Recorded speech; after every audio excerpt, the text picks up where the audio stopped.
友们，我的肋骨好像断了一根，大胖媳妇压的。这个视频可能很多朋友们看见过，是我另一个号的开头，很多评论都在夸这个转场好丝滑，好有设计。其实背后的真相很吓人。他把我翻过去之后，给了我一个爱的抱抱，但是他发力的时候被桌子绊了一下，所以他这个爱的抱抱是非常失控的。我当时就喘不了气儿了，当时痛过之后我很生气，我让他减减。他说他虽然胖，但是体检没啥事儿，他是个健康的胖子。我说我现在担心的不是你的健康，是我的健康。有人说女人是男人的一根肋骨做成，在咱俩的关系中，这肋骨你咋还往回要呢？往回要呢？我说你呀，你尤其得注意，你们家是有巨型肥胖基因的。这个男人被我一顿轰炸之后稍微顺从了，但是我呢要出差一整周。我出差之前就跟家阿姨说，我说姐，我求你，给你一个艰巨的任务，控制一下 Jamie 的饮食。我把你家零食全扔了，他的外卖软件是我给他注册的，我给他退出登录，他也不知道密码。今天开始他只吃你做的饭，压力给到你，让他瘦下来。喂，周姐，今儿 Jamie 听话不？Jamie 挺听话的，也没有顶外卖，晚上也没有吃零食。啊，那就行，我主要就担心他。但是有个事儿。啥事儿啊？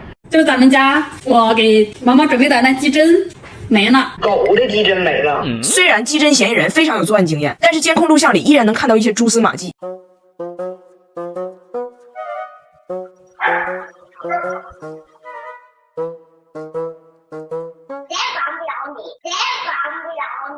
毛毛的2斤水煮鸡胗都被他给爆炒了。其实想减找个科学的方式也没那么难呢。那要想减的话，早就应该问问聪明的豆瓣 APP 啊。抖音研发的 AI 软件有问题直接语音问他，回复速度很快，而且除了文字还附带相关文章、视频，非常高效全面。就不管是学习、工作、生活中的问题都能问，可省事了，而且完全免费。然后为了炸出来大胖媳妇到底都偷吃啥了，我让我一个同事拿着绿豆糕去炸张拿铁。俺家只有他有这个叛徒的潜质。拿铁，所以爸爸在家偷吃零食了吗？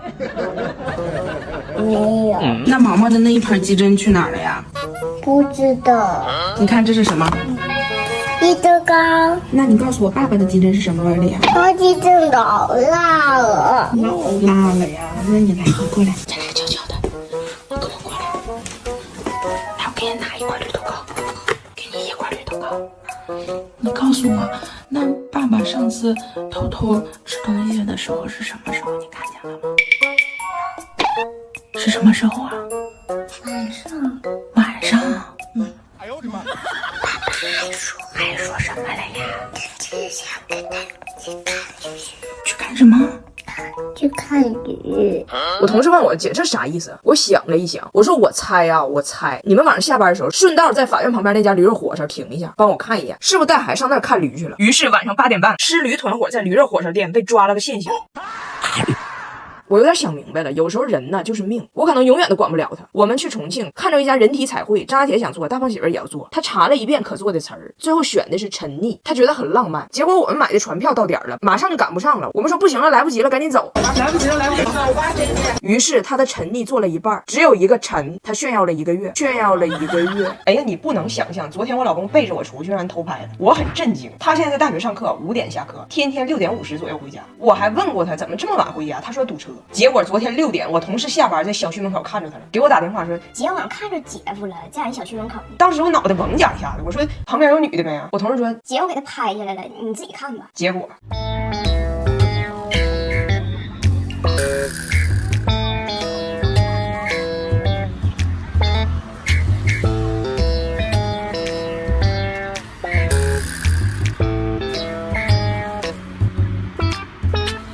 哎呦我的妈！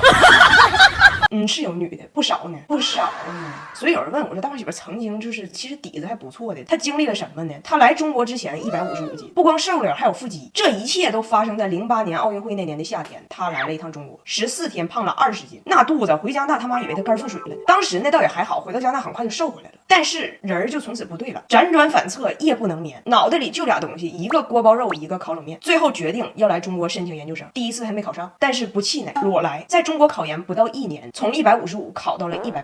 所以我当时见着他的时候吧，他就是个胖乎小伙，还不至于是大胖媳妇。再后来认识了我，2010年大约在冬季，他来到了东北，锅包肉的祖籍。在这里啊，他的每日例汤就是铁锅炖大鹅锅底那个汤，每日的晚餐沙拉是麻辣拌。还问我妈说，我每天喝汤吃沙拉，怎么越来越胖呢？晚上饿急眼睛还老摸黑去贡品台跟我姥爷抢糕点。那一个寒假他骤胖到什么程度，我只能这么跟你形容吧，就是离开东北之后，我们涂抹了很多药膏，才缓解了他的妊娠纹。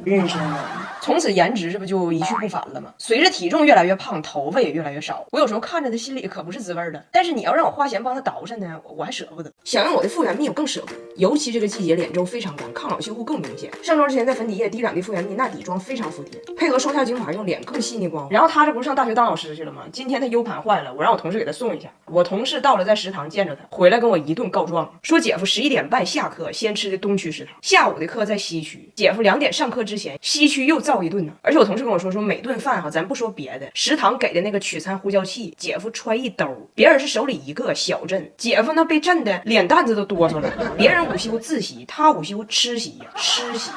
我老公要去人民大学做一个演讲，在家狂背中国古诗词，那古诗词让他背的呀，我求你一定看到最后，俺家阿姨都让他气辞职了。他呢是被邀请去一个关于中西方文化与文学研究中心的成立仪式，本来呢人家就是邀请他去参加这么个仪式，但是他领导给他打了个电话，说很可能啊会问到你，那你就发个言，讲两句，你呢重视一下，准备一下。其实人领导也知道他汉语不好，压根就不需要他说多复杂的话，但是他自己呢想表现，就是要表现他也是对中国古典文学充满好奇，乐于探索的。我这边工作呢，他来我公司找我，就非得让我帮他准备。我说那中国古典文学你得从4大名著说起吧，那4大名著都有啥呀？他说孩子有的小猴子，什么玩意儿？还有的手上，我才明白是《西游记》。我说还有啥？他说还有那个将心找不到我。当然就是将心。到这儿4大名著在我心里我已经彻底放弃了。我说要不然就这样，你整个讲话你用英文说，你话说完了你加2句中文，这样就能表达你的诚意了。他说那你就教我2句在这个场合非常合适的中国古诗词，我背一下。但是这个时候他已经还有1天准备时间就要讲话了，所以他心里非常紧张。他越紧张他越听不清我说的啥，他在不知道啥意思。哎呀妈，给我们气的呀！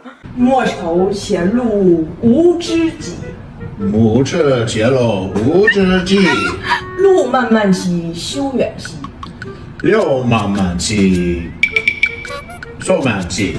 吾将上下而求索。我在上下找厕所。他还在精心准备要去参加活动的衣服，一边裁衣服一边还背词儿呢。我心里想，怎么能让他放弃呢？就别背了，就穿的立立正正去，一句话别说，是他最好的出路。你看，别管什么衣服，俺家新换的石头洗烘一体机 HEL 都不在话下，自研的分子晒烘干，先吸水后低温柔烘，烘完就可以直接穿。还有这台迷你洗衣机 M1 Peer， 内外分开洗更卫生，2台加起来只要4000加。最后我啥也不教他了，我说你就到那就别说话。他还挺难受，我找俺家阿姨去了。俺家阿姨说，你要是学那古诗词，那我也不懂。但如果你就想表现你了解中国文化，那你就跟你同事跟你领导没事唠唠属相啥的，这不是很中国文化吗？一般老外也不懂。大胖媳妇一听，对呀，就非让我家阿姨现场教他怎么开启这个聊属相的话题，他好赶紧学。但是第2天早上他要上台演讲去了，他就剩几个小时学了，越是剩几个小时他越紧张，他越紧张他越学不会。今天也不知道咋的了，教了10分钟，俺家阿姨给我发了一个视频，说采人我不干了。我让你老婆看看你学的怎么样。OK。你领导属什么Maybe try it。你可以跟他说，我属老鼠，你属虎。我是老鼠，他是虎儿。老虎，老虎。你属虎。我是老鼠，你是猴。你是虎，老虎。我是老鼠，你是猴。老虎。老虎啊！你们老板有没有问你属相？你属老鼠，谁属狗？我是老鼠，谁是狗？我属老鼠，谁属狗？我是老鼠，谁是狗？我属老鼠，你属虎，谁属狗？我是老鼠，你是老虎，谁是狗？我属老鼠，你属虎，谁属狗？我是老鼠，你是猴，谁是狗？这谁教的会呀？我可教不了他，我可教不了他。